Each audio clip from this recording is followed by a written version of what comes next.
Dans la brume, le vrombissement des drones annonce l'arrivée d'une prédatrice.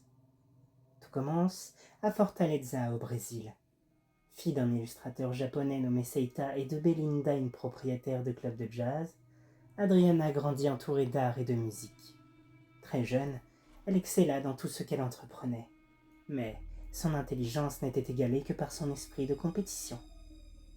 Pendant que sa mère tentait de la canaliser, son père travaillait sans relâche sur son manga, nommé Adi Valente. Chaque soir, il partageait avec sa fille les aventures de son héroïne et des mondes fantastiques qu'il imaginait. Grâce à ses excellents résultats, Adriana intégra une prestigieuse école privée.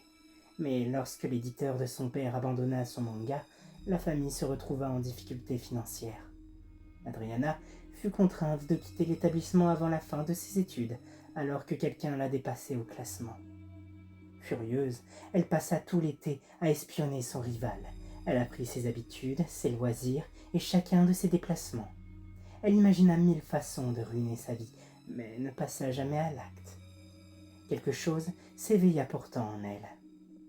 Peu après, son père commença à écrire une nouvelle histoire bien plus sombre, Sonadores Sombrios, le récit d'une chasseuse impitoyable utilisant des drones fabriqués à partir d'os humains pour traquer ses proies.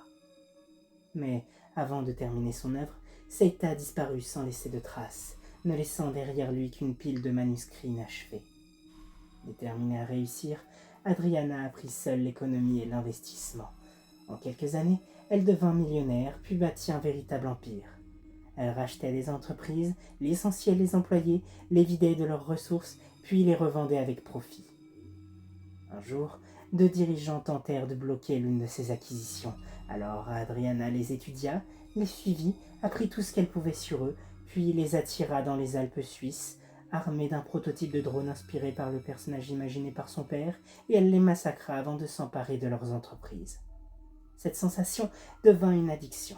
Désormais, chaque fois qu'un rival se dressait sur sa route, Adriana le transformait en proie.